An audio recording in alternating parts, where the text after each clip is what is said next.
Hello students, कैसे हैं आप लोग। आई होप आप सब बढ़िया होंगे। मेरे हाथ में आपको एक कांच का ग्लास दिख रहा है, एक ताश का पत्ता दिख रहा है जो कि तुम लोग हो, हुकुम का इक्का। जिस दिन चलेंगे ना पूरी बाजी अपनी होगी, पूरी चाल अपनी होगी। और एक ये डाइस दिख रहा है। इन तीनों की मदद से आज अपन न्यूटन्स फर्स्ट लॉ और we can say that law of inertia को समझने वाले हैं। तो सबसे पहले देखो मैं क्या करने जा रहा हूं। ये ताश के पत्ते के ऊपर मैंने डाइस रखी है और ये देखो ताश के पत्ते के ऊपर मैं ये फोर्स लगा, अरे मिस हो गया, सॉरी। क्या हुआ, जैसे ही ताश के ऊपर फोर्स लगाया ये डाइस कहां गिर गया, अंदर गिर गया। एक बार और चेक कर लो, एक बार फ्रंट फ्रेम से चेक कर लो, फ्रंट फ्रेम से चेक कर लो। ये ताश का पत्ता है, ये ग्लास खाली है। ये ताश का पत्ता मैंने ऊपर रखा, ये देखो ये रखा, ये उसके ऊपर मैंने डाइस रखा, ठीक है ना। और अब इसके ऊपर फोर्स लगाऊंगा, भाई एक बार में लग जाना। अरे तुम्हारे ऊपर ही आके टकरा गया ताश। ये देखो डाइस कहां गिर गया, अंदर गिर गया। अब ये डाइस अंदर क्यों गिरा है, यदि इस चीज को हमें एक्सप्लेन करना है, डाइस ग्लास के बाहर क्यों नहीं गिरा, डाइस ग्लास के अंदर क्यों गिरा जब हमने ताश के पत्ते के ऊपर फोर्स लगाया, इस चीज को एक्सप्लेन आज हम करेंगे फर्स्ट लॉ ऑफ मोशन और we can say that law of inertia से। तो हेडिंग लगा लीजिए, force and laws of motion, first law of motion, law of inertia, class 9 science chapter 9। इसके पहले भी 2 लेक्चर ले चुका हूं, उसकी लिंक भी डिस्क्रिप्शन में डाल दे रहा हूं, हैंड रिटन नोट्स की लिंक भी डिस्क्रिप्शन में डाल दे रहा हूं। परंतु आप लोगों से इंसिस्ट कर रहा हूं यार, नोट्स अगर खुद के बनाओगे ना सबसे बेस्ट वो होते हैं। पीडीएफ तो डाउनलोड कर लेना हैंड रिटन नोट्स की, पर साथ ही साथ खुद के नोट्स भी बना लेना। तो हेडिंग डाल दो Newton's first law of motion, bracket में डाल देना law of inertia. Newton's first law का स्टेटमेंट क्या होता है बच्चों, बहुत शुरू से पढ़ा भी होगा, अर्लियर क्लासेस में ही पढ़ा होगा और अभी भी पढ़ लिया होगा थोड़ा बहुत तो, कि यदि कोई ऑब्जेक्ट रेस्ट में है तो रेस्ट में रहेगा, और कोई object state of uniform motion में है तो यूनिफॉर्म मोशन में रहेगा जब तक कि उसके ऊपर कोई नेट एक्सटर्नल फोर्स और वी कैन से दैट कोई अनबैलेंस फोर्स ना लगाया जाए। क्या कहता है न्यूटन फर्स्ट लॉ, क्या स्टेटमेंट है, if an object is in state of rest it will be in rest, if A object in state of uniform motion it will be in uniform motion until unless, जब तक कि उसके ऊपर कोई net force ना लगाया जाए। Net force मतलब कोई अनबैलेंस्ड फोर्स ना लगाया जाए, और यदि कोई अनबैलेंस फोर्स लगा दिया जाएगा तो उसकी स्टेट चेंज हो जाएगी। यदि वो रेस्ट में होगा तो हो सकता है मोशन में आ जाए, और यदि वो कोई यूनिफॉर्म मोशन में हो तो हो सकता है नेट फोर्स लगाने से वो या तो रेस्ट में आ जाए या एक्सेलरेटेड मोशन में आ जाए। आप अपोजिट फोर्स लगा दोगे मोशन के तो रेस्ट में आ जाएगा, आप उसके मोशन के सपोर्ट में फोर्स लगा दोगे तो हो सकता है वो एक्सेलरेट करने लग जाएगा। मतलब सीधी सी बात ये है, फर्स्ट लॉ हमसे कहना चाहता है, if you want to change the position you have to apply net force, if you want to change the position you have to apply net force, that's it. इतनी सी है स्टेटमेंट बस first law की। यदि आप किसी object की position change करना चाहते हैं तो आपको उस ऑब्जेक्ट के ऊपर net force, unbalanced force apply करना होगा। और यह भी लिख सकते हो आप, only net force can change the position of an object. सिर्फ और सिर्फ नेट फोर्स ही किसी ऑब्जेक्ट की पोजीशन को चेंज कर सकता है। यदि आप किसी ऑब्जेक्ट के ऊपर नेट फोर्स अप्लाई नहीं करोगे, अनबैलेंस फोर्स अप्लाई नहीं करोगे, तो उस ऑब्जेक्ट की पोजीशन चेंज नहीं होगी।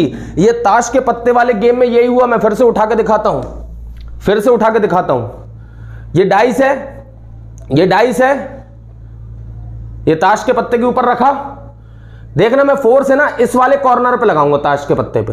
मैं डाइस पे डायरेक्ट फोर्स नहीं लगा रहा, मैं डाइस पे डायरेक्ट फोर्स नहीं लगाऊंगा तो डाइस अपनी पोजीशन चेंज करने के लिए बाध्य नहीं है, वो अपनी पोजीशन चेंज करना नहीं चाहेगी।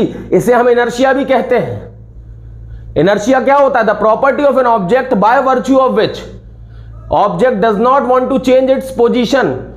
किसी भी ऑब्जेक्ट की वो प्रॉपर्टी जिसके कारण वो अपनी चेंज इन पोजीशन का अपोज करता है। अगर कोई ऑब्जेक्ट रेस्ट में है तो मोशन में आने का अपोज करेगा, मोशन में है तो रेस्ट में आने का अपोज करेगा। और what is the meaning of this oppose, वो चिल्लाने लगेगा भारत माता की जय, अंग्रेजों भारत छोड़ो। अरे अपोजिशन का मतलब यह है भैया, फिजिक्स में अपोजिशन का मतलब यह है, अगर तुम पोजीशन चेंज करना चाहते हो तो तुम्हें फोर्स अप्लाई करना पड़ेगा डायरेक्टली डाइस पर। तुम पोजीशन चेंज करना चाहते हो तो तुम्हें डायरेक्टली डाइस पे फोर्स अप्लाई करना पड़ेगा। This is the meaning of opposition. इसलिए न्यूटन्स फर्स्ट लॉ को लॉ ऑफ इनर्शिया भी बोलते हैं कि भैया कोई ऑब्जेक्ट अपनी पोजीशन तभी चेंज करेगा जब आप उसके ऊपर क्या लगाओगे, फोर्स। चेक कर लो, देखो मैं ताश के पत्ते के ऊपर फोर्स लगाऊंगा तो डाइस पे कोई फर्क नहीं पड़ेगा, डाइस अपनी पोजीशन चेंज करना नहीं चाहेगा, इसलिए वो ग्लास में गिर जाएगा। देख लो गिर गया ग्लास में। इसका एक एग्जांपल और देखो, ये देखो ये बैटरी है, भैया अपनी क्लास ऐसी चलती है, अपन तो किसी भी चीज़ में एग्जाम्पल ढूंढ लेते हैं। फिजिक्स तो हर जगह है ना बेटा, चारों तरफ देखो सब जगह फिजिक्स है, उसके लिए किसी लैब की जरूरत नहीं है, जो चारों तरफ है वही फिजिक्स है, कहीं से भी उठा के एग्जाम्पल ले आओ। ये मान लो एक टेबल है, टेबल के ऊपर मान लो ये एक बॉडी रखी हुई है, बैटरी है, अभी तुम्हें स्टेट ऑफ रेस्ट में दिख रही होगी, बिल्कुल सही बात है। मेरे रिस्पेक्ट में क्या ये पोजीशन चेंज कर रही है? नहीं, तो ये स्टेट ऑफ रेस्ट में है। अगर मुझे स्टेट ऑफ रेस्ट से इसको मोशन में लाना है तो मुझे क्या अप्लाई करना पड़ेगा? फोर्स। मेरे कहने से तो मानेंगे नहीं, ए बैटरी जरा सी आगे खिसक जा बेटा, मान जा बेटा, इज्जत की बात है बेटा, सब वीडियो देख रहे हैं, ए थोड़ा सा प्लीज प्लीज आगे खिसक जा, मान जा, चल 100 का ले लेना, चल 200 ले ले, खिसक जा आगे। नहीं मान रही भाई। उसने कहा है भैया, न्यूटन भैया मना करके गए, न्यूटन ने कह रखा है यदि कोई ऑब्जेक्ट की पोजीशन चेंज करना है तो उसके ऊपर नेट अनबैलेंस्ड फोर्स लगाना होगा, नेट एक्सटर्नल फोर्स या अनबैलेंस्ड फोर्स लगाना होगा, तभी ऑब्जेक्ट की पोजीशन आप चेंज कर सकते हो। देखो ये रेस्ट में था, इसको मोशन में लाना है, ये देखो मैंने नेट अनबैलेंस्ड फोर्स लगा दिया, इस साइड से फोर्स लगा रहा हूं, इस साइड से कोई सा फोर्स उसको बैलेंस नहीं कर रहा, देखो नेट अनबैलेंस्ड फोर्स लगा रहा हूं, तो ये रेस्ट से काय में आ गया, मोशन में आ गया, और जैसे ही मैंने अपना फोर्स हटाया वापस काय में आ गया, रेस्ट में आ गया। तो हमारा statement of Newton's first law क्या है? हमारा स्टेटमेंट सिर्फ इतना सा है, अगर एक लाइन में कोई पूछे न्यूटन्स फर्स्ट लॉ क्या है, तो सिर्फ एक लाइन का जवाब है कि if you want to change the position of an object then you have to apply net force और we can say that unbalance force. यदि किसी ऑब्जेक्ट की पोजीशन को चेंज करना चाहते हो तो आपको नेट फोर्स अप्लाई करना पड़ेगा और we can say that unbalanced force apply करना पड़ेगा। This is known as Newton's first law, this is also known as law of inertia. तो एक बहुत छोटी सी लैंग्वेज में अगर आप लिखना चाहो, मेरे जैसा इंसान हो, तो मैं तो सिर्फ ये लिख दूं भाई, क्या लिख दूं? At rest net force is equal to 0। Net force को अनबैलेंस फोर्स भी बोलते हैं। Net force is equal to 0 at rest. सही बात भी है। मान लो ये एक m मास का ऑब्जेक्ट है, इस पे 10 न्यूटन का फोर्स इस तरफ लग रहा है, 10 न्यूटन का फोर्स इस तरफ लग रहा है, तो इस समय इस पे नेट फोर्स कितना होगा? नेट फोर्स 0 होगा, क्योंकि दोनों तरफ से इक्वल और अपोजिट फोर्स लग रहे हैं, तो नेट फोर्स 0 होगा। नेट फोर्स 0 मतलब एट रेस्ट। पर न्यूटन्स फर्स्ट लॉ के अंदर एक पॉइंट और है, यूनिफॉर्म मोशन वाला। कई लोग उससे कंफ्यूज हो जाते हैं। यूनिफॉर्म मोशन वाला, उसको भी समझ लो कि भैया यूनिफॉर्म मोशन में भी तो नेट फोर्स 0 होता है। हाँ, यूनिफॉर्म मोशन में भी नेट फोर्स 0 होता है। अभी जब मैं सेकंड लॉ पढ़ाऊंगा तब इसको प्रूव भी कर दूंगा कि यूनिफॉर्म मोशन में भी नेट फोर्स 0। तो कई लोग पूछते हैं सर यूनिफॉर्म मोशन में नेट फोर्स कैसे 0 हुआ? पूरा अगर आप लॉ पढ़ेंगे तो लॉ हमसे क्या कहता है? If A object is in state of rest it will be in rest. यदि कोई ऑब्जेक्ट स्टेट ऑफ रेस्ट में है, रेस्ट में रहेगा, और यदि कोई object state of uniform motion में है तो स्टेट ऑफ यूनिफॉर्म मोशन में रहेगा, जब तक कि उसके ऊपर कोई नेट अनबैलेंस्ड फोर्स ना लगा दिया जाए, नेट एक्सटर्नल फोर्स ना लगा दिया जाए, तब तक वो अपनी स्टेट ऑफ रेस्ट और स्टेट ऑफ यूनिफॉर्म मोशन में रहेगा। मतलब स्टेट ऑफ यूनिफॉर्म मोशन में भी नेट फोर्स 0 होता है। सही बात भी है। मान लो एक गाड़ी है, ये गाड़ी है, ये 40 किलोमीटर पर आवर से आगे की तरफ ट्रेवल कर रही है और बहुत देर तक इसने अपनी स्पीड नहीं बदली। कई बार आप भी एक सी स्पीड से चले जाते हो।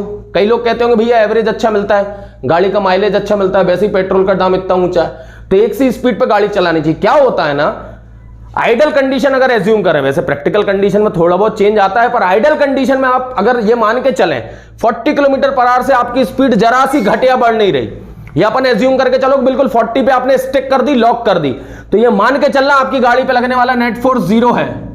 तो तुम कहोगे भैया नेट फोर्स 0 हो जाएगा तो गाड़ी आगे बढ़नी नहीं चाहिए।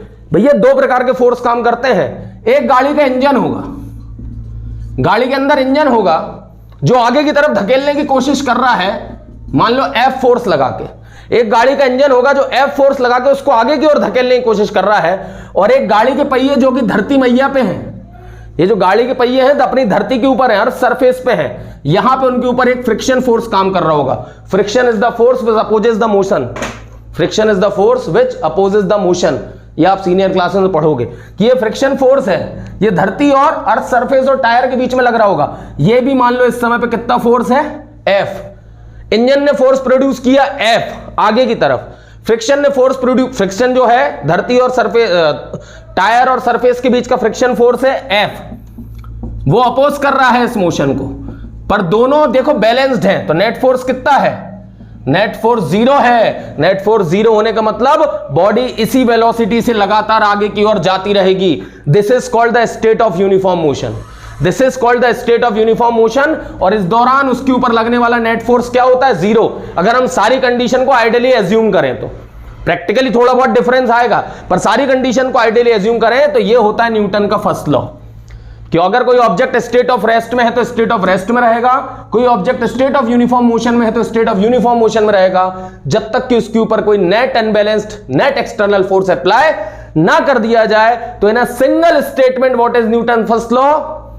न्यूटन फर्स्ट लॉ हमसे कहता है if you want to change the position of an object, यदि आप किसी ऑब्जेक्ट की पोजीशन चेंज करना चाहते हैं, यदि आप किसी ऑब्जेक्ट की पोजीशन चेंज करना चाहते हैं तो आपको नेट फोर्स लगाना होगा, आपको अनबैलेंस फोर्स लगाना होगा, दैट्स इट। और यदि आप नहीं लगाएंगे तो या तो बॉडी रेस्ट में होगी या तो बॉडी यूनिफॉर्म मोशन में होगी, that's it. This is the statement of first law, this is the statement of law of inertia and first law can be say that can be assumed as law of inertia. I hope clear हुआ होगा। चलिए मिलते हैं next video के साथ।